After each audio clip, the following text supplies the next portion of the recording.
সম্প্রীতির মেলবন্ধনের বার্তা নিয়ে প্রতিবেশী দেশের উদ্দেশ্যে রওনা দিচ্ছেন হুগলি জেলার তারকেশ্বরের বাসিন্দা মোহাম্মদ রেজা ফজল আনসারি। আদতে তারকেশ্বরের বাসিন্দা যাদবপুর বিশ্ববিদ্যালয়ের আন্তর্জাতিক সম্পর্ক বিভাগ থেকে উত্তীর্ণ। সুসম্পর্কের মাধ্যমে আর্থিক উন্নতি হোক দুই দেশের, এই উদ্দেশ্য নিয়ে ভারত বাংলাদেশ পর্যটনমূলক গবেষণার জন্য আগামীকাল রবিবার ভোরে সাইকেলে বাংলাদেশ পাড়ি দিচ্ছেন তিনি। মোহাম্মদ রেজা ফজল আনসারির কথা জানা যায়, স্বাধীন গবেষক হিসেবে তিনি কাজ করতে চান, পেশায় ডেভেলপমেন্ট প্রফেশনাল। স্বামী বিবেকানন্দের আদর্শে তিনি অনুপ্রাণিত। বাংলাদেশের প্রধানমন্ত্রীর সঙ্গে এদেশের প্রধানমন্ত্রীর মৌ স্বাক্ষর হয়েছে তা নিয়ে ইতিমধ্যেই বিভিন্ন সোশ্যাল মিডিয়ায় বাকযুদ্ধ শুরু হয়েছে এবং এই যাত্রার ফলে সেই বাকযুদ্ধ কিছুটা কমবে বলেই আশা তার।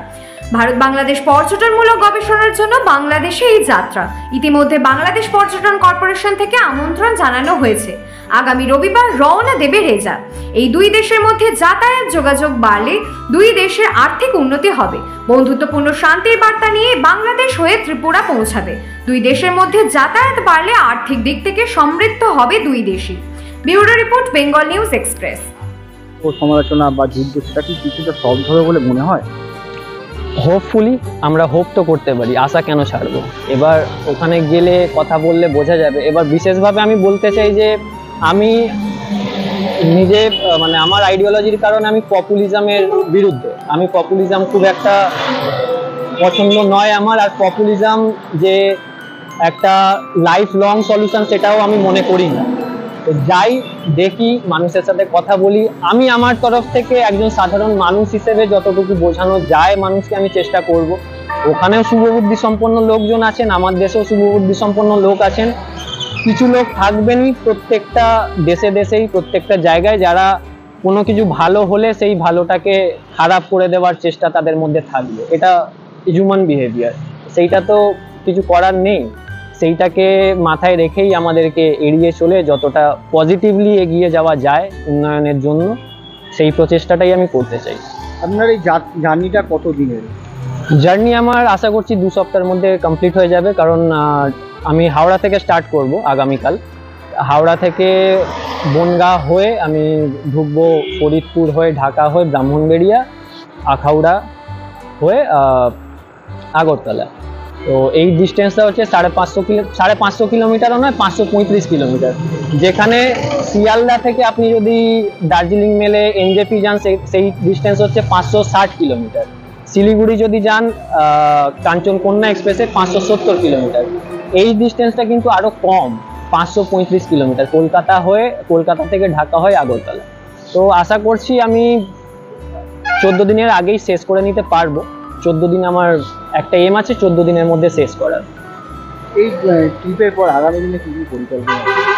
আমি পেশাগতভাবে আমি ডেভেলপমেন্ট প্রফেশনাল। বর্তমানে আমি বেকার আছি, আনএমপ্লয়েড।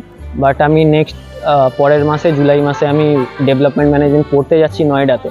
তো আমার যে ইনসাইটগুলো, আমার এখানে যে রিসার্চ যা বুঝবো, এই জিনিসটা আমার ওখানে কাজে লাগবে। আমার ওখানকার যারা ফ্যাকাল্টি মেম্বার তাদের সাথেও কথা হয়েছে, তো তারাও উৎসুক যে হ্যাঁ তুমি এটা করো। এই ইনসাইটগুলো আমরাও নেব, কারণ বুঝতেই পারছেন ডেভেলপমেন্ট প্রফেশনালদের কাজ কি? ডেভেলপমেন্ট করা, উন্নয়নমূলক কাজ করা।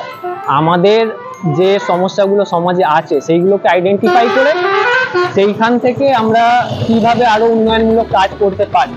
এবার আমি যদি সরেজমিনে চেক না করি যে কি কি সমস্যা হচ্ছে, আইডেন্টিফাই না করি, তাহলে আমি তার সলিউশনটা কিভাবে দেব? এই যে আপনাদের জার্নিটা 14 দিনের জার্নি বললেন, প্রত্যেকদিন কত কিলোমিটার করে অতিক্রম করার একটা অ্যাভারেজ আমার ইচ্ছা আছে 90 কিলোমিটার করার। কারণ আমি ট্রায়াল করে দেখেছি, আমি এমনি সাইকেলে এর আগেও এই 550 থেকে আমি বেশি জার্নি কভার করেছি, অফিসে যখন করতাম আগে তখন। তো আশা করছি আমি পার ডে 90 কিলোমিটার করতে পারবো। একটা চার্জ আমি দেখেছি আমার লোড যা হচ্ছে জিনিসপত্রের, তা নিয়ে মোটামুটি 60 থেকে 65 কিলোমিটার একটা চার্জে আমার যাচ্ছে। তো মাঝে চার্জ শেষ হলে আমি কিছু ঘন্টা রেস্ট নিয়ে একটু চার্জ করে আবার ফার্দার জার্নিটাকে এক্সটেন্ড করবো। পার ডে আমার অ্যাভারেজ 90 কিলোমিটার কভার। কি মনে হচ্ছে, কেমন লাগছে?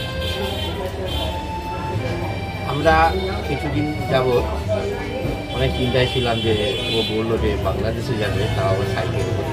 এটা আজকে বলে অনেকদিন আগে একটা খুবই ইচ্ছে ছিল, যাকে সেটা এই রাত বেরিয়েই আগামীকাল বেরোচ্ছে। ভালো লাগছে যে সময় এসে গেছে। তো আগে একটু মন ঘাবড়ে গেছে, ছেলে যাবে একটু সাইকেলে যাবে, এমনি গাড়িতে গেলে একটা বাসে ট্রেনে গেলে চিন্তা থাকে। কিন্তু তার থেকেও বড় ব্যাপার যে যত কাছে চলে আসছে সময়টা, তো ভয়টা দূর হচ্ছে। আর সব থেকে বড় ব্যাপার আর খুব আনন্দের ব্যাপার, খুব ভালো ভালো কাজে এরা গিয়েছে। ধরুন নর্থ ইস্টের সব রাজ্যেই গেছে, মানুষও ভারতের সব রাজ্যে গেছে।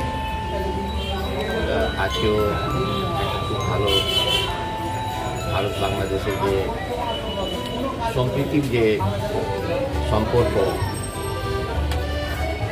ও স্থাপন করতে যাচ্ছে ওর তরফে অনেকেই যায়, যে যার মতো ব্যাখ্যা করে বা সেটাকে গবেষণা করে বা আরো সব। তা খুব ভালো, শুভেচ্ছা রইল যাতে ও খুব ভালোভাবে যায়, ওর যে কাজ খুব ভালোভাবে করতে পারে। ভারত বাংলাদেশের সম্প্রীতির উপরে আজকেও কাজ করছে। আশা রাখছি আগামী দিনে হয়তো আরও অন্য কোনো দেশের সঙ্গে সম্প্রীতির আমাদের সম্পর্কের উপরে যে এগিয়ে যায় দেশ, তারপরেও কাজ করছে। আমি মোহাম্মদ খুরশিদ, তারিকুল নিবাসী।